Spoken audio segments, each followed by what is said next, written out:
Hello everyone. तो आज हम पढ़ने वाले हैं politics in India since independence का last chapter, recent developments in Indian politics. तो अभी तक हमने पढ़ा कि कैसे जगह जगह पे रीजनल एस्पिरेशंस थी 1980s में और कैसे इंडियन गवर्नमेंट ने उसके साथ में डील किया। और हमने ये भी देखा कि कैसे 1984 में इंदिरा गांधी को असैसिनेट कर दिया जाता है और उसके बाद में प्राइम मिनिस्टर की पोजीशन उनके बेटे राजीव गांधी संभालते हैं। अब उसके बाद हम देखते हैं कि 1990s में कुछ ऐसे डेवलपमेंट हुए जिसका बहुत ही बड़ा इम्पैक्ट रहा इंडियन पॉलिटिक्स पर। तो वो क्या डेवलपमेंट थे, कैसे हुए, उनके बारे में हम अब पढ़ने वाले हैं। तो अब हम पढ़ेंगे 1990s के बारे में। तो यहाँ पर हुए थे 5 मेजर डेवलपमेंट। तो पहला डेवलपमेंट क्या था, मैंने अभी बताया कि राजीव गांधी पावर में आ जाते हैं इंदिरा गांधी के बाद। इंदिरा गांधी को 1984 में असैसिनेट किया जाता है और 1984 में ही होते हैं इलेक्शन। इस इलेक्शन में कांग्रेस 415 सीट्स जीतती है। 415 सीट्स जीतने के बाद में कांग्रेस एकदम बहुमत में होती है, बहुत ही मैसिव विक्ट्री होती है ये कांग्रेस की। लेकिन उसके बाद जब 5 साल बाद 1989 में फिर से इलेक्शन होते हैं तो यहाँ पर कांग्रेस हार जाती है। और इसकी जो हार होती है वो भी बहुत ज्यादा बड़ी होती है, क्योंकि जो कांग्रेस 1984 के इलेक्शन में 415 सीट्स लेकर आ रही थी, वही कांग्रेस अब 197 सीट पर सिमट जाती है। तो कितनी बड़ी ये इसकी हार होती है। काफी लोगों का ये कहना होता है कि 1989 में सिर्फ कांग्रेस सिस्टम की हार नहीं हुई है, बल्कि ये जो कांग्रेस सिस्टम है ये खत्म भी हो गया है। इसका मतलब ये नहीं है कि कांग्रेस पार्टी खत्म हो गई। 1989 के बाद भी सबसे ज्यादा अगर किसी ने रूल किया है इंडिया को तो वो कांग्रेस ही है, क्योंकि कांग्रेस बाद में भी पावर में आती रही। फिर से जब मिड टर्म इलेक्शन हुए 1991 में तो वापस से कांग्रेस जीत कर आ गई, वापस से कांग्रेस को मेजॉरिटी मिल गई। लेकिन लोगों ने, जो ऑब्जर्वर्स थे, उनका मानना था कि कांग्रेस सिस्टम अब खत्म हो चुका है। अभी भी कांग्रेस एक इम्पोर्टेंट पार्टी है, लेकिन कांग्रेस सिस्टम खत्म हो गया। कांग्रेस जो सेंट्रलिटी एंजॉय करती थी अब वो एंजॉय नहीं करती है। अब ये कांग्रेस सिस्टम क्या था? कांग्रेस सिस्टम यही था कि कांग्रेस जो है वो रूलिंग पार्टी का भी काम कर रही थी और अपोजिशन पार्टी का भी काम कर रही थी, क्योंकि कांग्रेस अपने सारे ओपिनियन रखती थी। जो रूलिंग पार्टी का काम तो करती थी, लेकिन अपोजिशन को जो करना चाहिए वो भी कांग्रेस ही करती थी। कांग्रेस के पास इतने आइडियाज थे, इतने ओपिनियंस वो अकोमोडेट करती थी, इस वजह से हम उसे कांग्रेस सिस्टम कहते थे। लेकिन और इसका जो है डोमिनेंस भी बहुत ज्यादा था और इसके लीडर की सुप्रीमेसी, पॉपुलैरिटी वो भी बहुत ज्यादा थी। तो हम इसी को कांग्रेस सिस्टम कहते थे। लेकिन 1989 में कांग्रेस की हार के साथ ही कांग्रेस सिस्टम भी खत्म हो जाता है। तो हम देखते हैं पहला डेवलपमेंट तो यही था जिसका बहुत ही बड़ा इम्पैक्ट पड़ता है आगे की पॉलिटिक्स पर। दूसरा सबसे इम्पोर्टेंट मुद्दा ये था कि rise of Mandal issue in national politics. Mandal issue का राइज हो रहा था। अब ये मंडल इशू क्या था? तो मंडल इशू ये था कि 1990 में न्यू नेशनल फ्रंट गवर्नमेंट होती है। ये गवर्नमेंट कहती है कि एक मंडल कमीशन हुआ करता था। उस मंडल कमीशन ने अपनी रिपोर्ट पेश की थी। उस रिपोर्ट में कहा था कि जो ओबीसी है, अदर बैकवर्ड क्लासेस, उससे रिजर्वेशन मिलना चाहिए सेंट्रल गवर्नमेंट की जॉब्स में। और ये जो उसकी रिकमेंडेशन है, इसे ये government, new national front government जो है वो चाहती थी कि लागू करे, उसे एक्सेप्ट भी करना चाहती थी और लागू भी करना चाहती थी। लेकिन क्या होता है, काफी सारे लोग इसको सपोर्ट करते हैं और काफी सारे लोग इसके अपोज में भी होते हैं, इसे अपोज भी करते हैं। तो ये जो कॉन्फ्लिक्ट हो जाता है काफी जगह, तो इतने खराब मतलब दंगे हो जाते हैं इस मंडल को, कमीशन को लेकर, इनकी रिपोर्ट को लेकर, कि जो सपोर्टर्स होते हैं इस मंडल कमीशन के, इस ओबीसी का गवर्नमेंट जॉब होना चाहिए नहीं होना चाहिए, इस चीज को लेकर, और जो इसके अपोनेंट होते हैं उनके बीच में बहुत ही ज्यादा भयंकर दंगे हो जाते हैं, लड़ाई हो जाती है। इसी लड़ाई को हम कहते हैं मंडल इशू। और हम देखते हैं कि इस मुद्दे के बाद में, मंडल इशू के मुद्दे के बाद में, ओबीसी जो है वो उनका नेशनल पॉलिटिक्स में बहुत ही ज्यादा इम्पोर्टेंट रोल हो जाता है और वो लोग भी अपनी आइडेंटिटी को लेकर बहुत ज्यादा अवेयर हो जाते हैं। और इसका भी बहुत ज्यादा इम्पैक्ट पड़ता है, क्योंकि फिर 1990 से हम देखते हैं कि ये एक बहुत ही इम्पोर्टेंट मुद्दा बन जाता है, जो आज तक बहुत इम्पोर्टेंट मुद्दा रहा है। तीसरा सबसे बड़ा डेवलपमेंट होता है न्यू इकोनॉमिक रिफॉर्म्स का। ये न्यू इकोनॉमिक रिफॉर्म्स जो है वो 1991 में ही आए थे राजीव गांधी के अंदर। इसको हम दूसरे शब्दों में स्ट्रक्चरल एडजस्टमेंट प्रोग्राम भी कहते हैं। अभी तक इंडिया ने जो इकोनॉमिक पॉलिसीज फॉलो की थी, उससे हम एक अलग ही टर्न ले रहे थे, एक अलग रास्ते पे जा रहे थे। हम लेकर आए थे new economic reform. New economic reform में यही था कि हम एक्सपोर्ट भी करेंगे, अपने सामान को बाहर बेचेंगे भी, और बाहर से हमें कोई सामान लेना पड़ा तो हम इंपोर्ट भी कर लेंगे। और ये हम पहले बहुत ही लिमिटेड एरिया में करते थे, लेकिन अब हमारा मानना था कि हम इसे बड़े एरिया में करेंगे। हम ट्रेड करेंगे, ट्रेड वाले रिलेशन जो हमने बंद कर दिए थे अपने, वो हम बंद नहीं करेंगे और बाहर से भी खरीद बिक्री करेंगे। यही था न्यू इकोनॉमिक रिफॉर्म्स, जो कि 1991 में आया था। काफी सारे ऑर्गेनाइजेशन जो थे, पार्टीज जो थी, वो इसके अगेंस्ट थी, लेकिन कांग्रेस पार्टी के बाद 1991 में कांग्रेस आती है और उसके बाद कोई भी पार्टी आती है, आज तक सबने इस इकोनॉमिक रिफॉर्म्स को फॉलो किया हुआ है। तो यही हमें इसमें बताया गया है कि कैसे हमारी इकोनॉमिक पॉलिसी चेंज हो जाती है।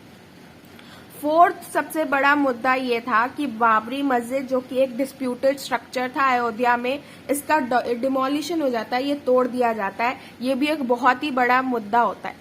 अयोध्या में एक डिस्प्यूटेड स्ट्रक्चर था, मतलब एक ऐसा स्ट्रक्चर जिस पर वाद विवाद चल रहा था, कॉन्फ्लिक्ट था। दो पक्ष थे इसके।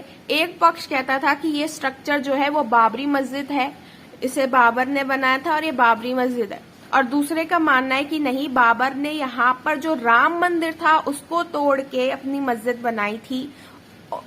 तो ये दूसरा पक्ष था। इस वजह से क्या होता है, ये मामला चला जाता है कोर्ट में।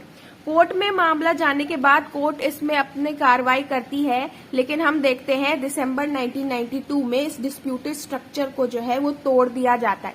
उसके बाद कई सारे सवाल उठते हैं। सबसे ज्यादा सवाल उठते हैं इंडियन नेशनलिज्म को लेकर, हमारे सेक्युलरिज्म को लेकर, और यही एक टाइम होता है जब हम देखते हैं कि बीजेपी का भी राइज होता है और पॉलिटिक्स ऑफ हिंदुत्व का भी राइज होता है। सबसे आखिरी मुद्दा जो बहुत ही इम्पोर्टेंट डेवलपमेंट था, बहुत ही ज्यादा इम्पोर्टेंट था, वो था कि कैसे लीडरशिप चेंज होती है कांग्रेस में। देखो, मैंने बताया था कि 1984 में इंदिरा गांधी को असैसिनेट कर दिया जाता है और मई 1991 में राजीव गांधी को असैसिनेट कर दिया जाता है। और क्यों असैसिनेट कर दिया जाता है? देखो, मई 1991 में क्या होता है, राजीव गांधी कैंपेन कर रहे होते हैं अपने इलेक्शंस के लिए तमिलनाडु में, क्योंकि उस टाइम पे मिड टर्म इलेक्शंस होने थे।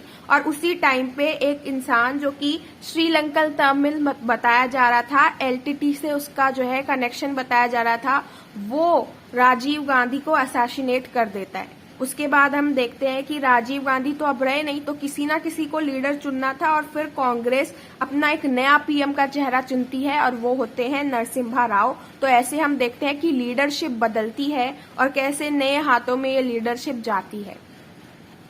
तो हमने 5 मेजर डेवलपमेंट देखे। पहला था कांग्रेस का 1989 में हारना, दूसरा था राइज ऑफ मंडल इशू, तीसरा था न्यू इकोनॉमिक रिफॉर्म्स, फोर्थ था डिमोलिशन ऑफ बाबरी मस्जिद, और फिफ्थ था assassination of Rajiv Gandhi and change in leadership of the Congress. ये हमने देखा। अब हम इससे आगे पढ़ते हैं, हम पढ़ते हैं इरा ऑफ कॉलिशंस के बारे में। तो अब हम पढ़ते हैं 1989 के इलेक्शंस के बारे में। 1984 में तो कांग्रेस जीती थी। 1989 में जब इलेक्शंस होते हैं तो कांग्रेस को मिलती है 197 सीट, लेकिन 197 सीट जीतने के बाद भी कांग्रेस सबसे बड़ी पार्टी बनती है, लोकसभा में लार्जेस्ट पार्टी बनती है, लेकिन इसको मेजॉरिटी नहीं मिलती कोई भी। तो क्या होता है, कांग्रेस कहती है कि हमें लार्जेस्ट पार्टी तो हम बन गए, सबसे ज्यादा वोट, सबसे ज्यादा सीटें तो हमें मिल गई, लेकिन हमें मेजॉरिटी नहीं मिली है, इसीलिए हम गवर्नमेंट नहीं बनाएंगे, हम इस बारी ऑपोजिशन में बैठेंगे। वो लोग यही तय करते हैं। दूसरी तरफ गवर्नमेंट बनाने की कौन सोचता है? गवर्नमेंट बनती है नेशनल फ्रंट की। इस नेशनल फ्रंट में कौन आता है? इस नेशनल फ्रंट में आते हैं जनता पार्टी, और जनता पार्टी के साथ कुछ रीजनल पार्टी या स्टेट पार्टीज आ रही थी। और इन्हें कौन सपोर्ट कर रहा था? इन्हें सपोर्ट कर रहा था बीजेपी और लेफ्ट फ्रंट। बीजेपी की आइडियोलॉजी और पॉलिसीज कितनी ज्यादा अलग है और लेफ्ट फ्रंट की कितनी अलग है ये सबको पता है। तो ये एकदम अलग पॉलिसीज वाले, एकदम अलग आइडियोलॉजी रखने वाले लोग एक गवर्नमेंट को सपोर्ट कर रहे थे, क्योंकि वो कांग्रेस को पावर में नहीं देखना चाहते थे। और ये लोग पावर में कांग्रेस को नहीं देखना चाहते थे, इसलिए ये लोग गवर्नमेंट को बाहर से सपोर्ट कर रहे थे। इन्होंने कहा था कि हम नेशनल फ्रंट को बाहर से सपोर्ट करेंगे, हम गवर्नमेंट को ज्वाइन नहीं करेंगे, पर हमारा पूरा समर्थन है इस गवर्नमेंट को। और ऐसे ही नेशनल फ्रंट गवर्नमेंट जो है वो बन जाती है। तो यही हम 1989 के इलेक्शंस में देखते हैं कि कैसे कांग्रेस अपोजिशन में बैठती है। अब हमने इस सबको देखकर हमने देखा कि कांग्रेस हार जाती है, तो क्या कांग्रेस के हार जाने का ये मतलब है कि कांग्रेस खत्म ही हो गई?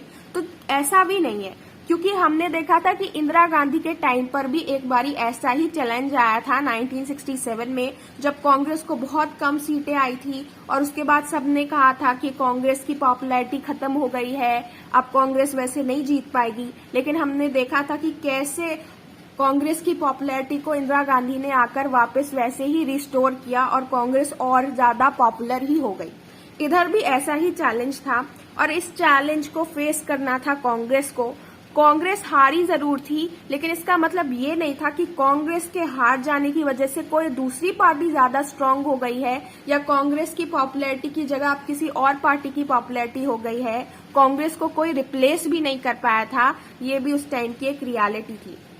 अब उस टाइम में क्या होता है, कांग्रेस को मेजॉरिटी नहीं मिलती, तो फिर कैसे गवर्नमेंट बनती है? तो देखो, जब कांग्रेस जीतती ही नहीं है तो हम देखते हैं कि एक era of multi party system शुरू हो जाता है। Era of multi party system क्या कि अलग अलग पार्टी होंगी, पर पहले भी अलग अलग पार्टी लड़ती थी। तो अब era of multi party system क्या है? तो देखो, era of multi party system ये है कि पहले अलग अलग पार्टी लड़ती थी, ये बात बिल्कुल सही है। और हमारे लोकसभा में भी हर टाइम पे हमने देखा अलग अलग पार्टी से रिप्रेजेंटेटिव होते थे। तो इसमें मल्टी पार्टी सिस्टम ये था कि अब कुछ इस तरीके से इलेक्शन होता था या इस तरीके से वोट्स मिलते थे लोगों को कि कोई भी सिंगल पार्टी को मेजॉरिटी नहीं मिलती थी। इसलिए 2-3 रीजनल पार्टी को आकर या अदर पार्टी को आकर साथ में मिलकर अपनी गवर्नमेंट बनानी पड़ती थी, जिसको हम कोलिशन गवर्नमेंट भी कहते थे। तो ये जो era of multi party system था ये था कि ईरा ऑफ कोलिशन गवर्नमेंट शुरू हो गया था। पार्टीज को मेजॉरिटी मिलती नहीं थी, इसलिए वो साथ में आके अपनी एक गवर्नमेंट बनाया करते थे। हमने देखा कि 1989 से लेकर 2014 तक सारी जो गवर्नमेंट रही वो कोलिशन गवर्नमेंट ही रही, और इसमें हमने देखा कि सारे इलेक्शंस में किसी को मेजॉरिटी मिलती नहीं थी। हालांकि ये जो ट्रेंड था वो 2014 में आकर चेंज हो जाता है। 2014 में जब बीजेपी की गवर्नमेंट आती है तो उसको मेजॉरिटी मिल जाती है अकेले, लेकिन फिर भी वो कोलिशन गवर्नमेंट बनाती है। उसके पास अलग अलग पार्टीज होती है, लेकिन वो क्या करती है, अलग अलग पार्टीज का समर्थन तो लेती है, लेकिन उसके पास अकेले ही इतने ज्यादा वोट होते हैं, इतने ज्यादा सीट होते हैं कि वो मेजॉरिटी में आ जाती है। अब हम पढ़ते हैं कि ईरा ऑफ कोलिशन गवर्नमेंट में रीजनल पार्टी का बहुत ही ज्यादा इम्पोर्टेंट रोल था, क्योंकि रीजनल पार्टीज ही आगे आती थी, स्टेट पार्टीज आगे आती थी, और फिर वही जो नेशनल लेवल पे जो पार्टी होती थी उनके साथ मिलकर अपनी गवर्नमेंट बनाया करती थी। तो रीजनल पार्टीज का भी बहुत ज्यादा अपना एक से हुआ करता था। अब हम पढ़ते हैं अलायंस पॉलिटिक्स के बारे में कि अलायंस पॉलिटिक्स क्या था। तो 1990s में हमने देखा पावरफुल पार्टीज आई। तो सिर्फ पावरफुल पार्टीज ही नहीं आई, बल्कि पावरफुल मूवमेंट्स भी उस टाइम पे चल रहे थे। और ये जो मूवमेंट्स थे, ये जो पार्टीज थी, वो किसको रिप्रेजेंट करती थी? ये ओबीसीज को रिप्रेजेंट करती थी या फिर दलित्स को रिप्रेजेंट करती थी? ओबीसी के साथ साथ दलित को भी ये लोग रिप्रेजेंट किया करते थे।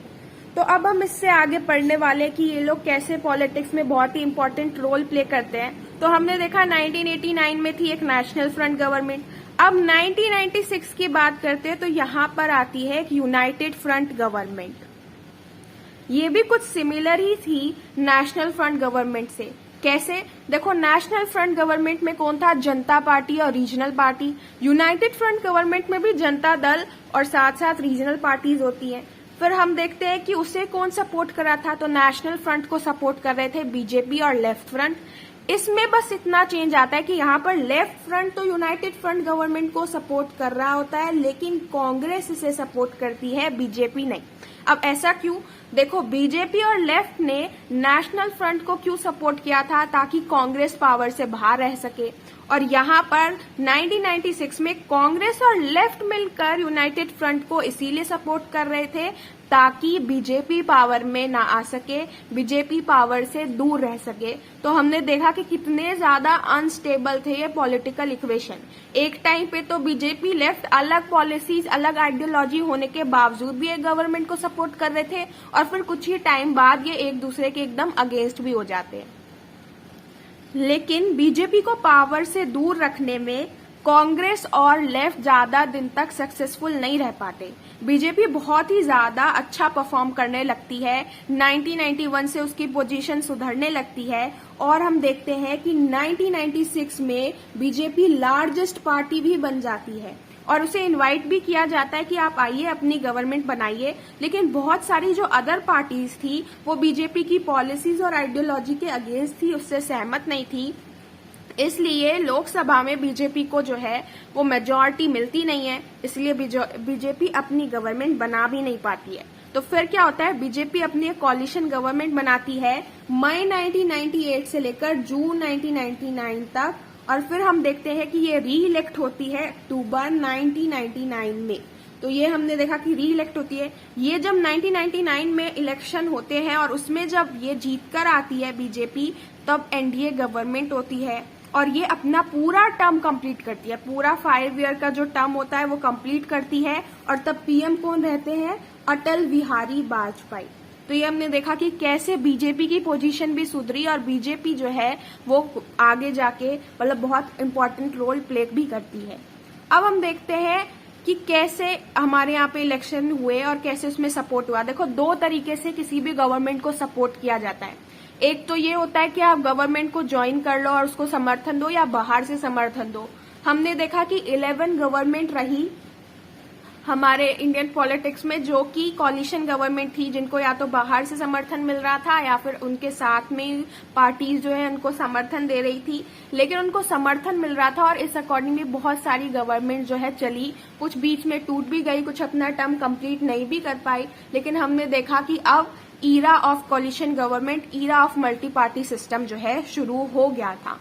अब era of multi party system इसीलिए शुरू हुआ था क्योंकि किसी सिंगल पार्टी को मेजॉरिटी नहीं मिलती थी।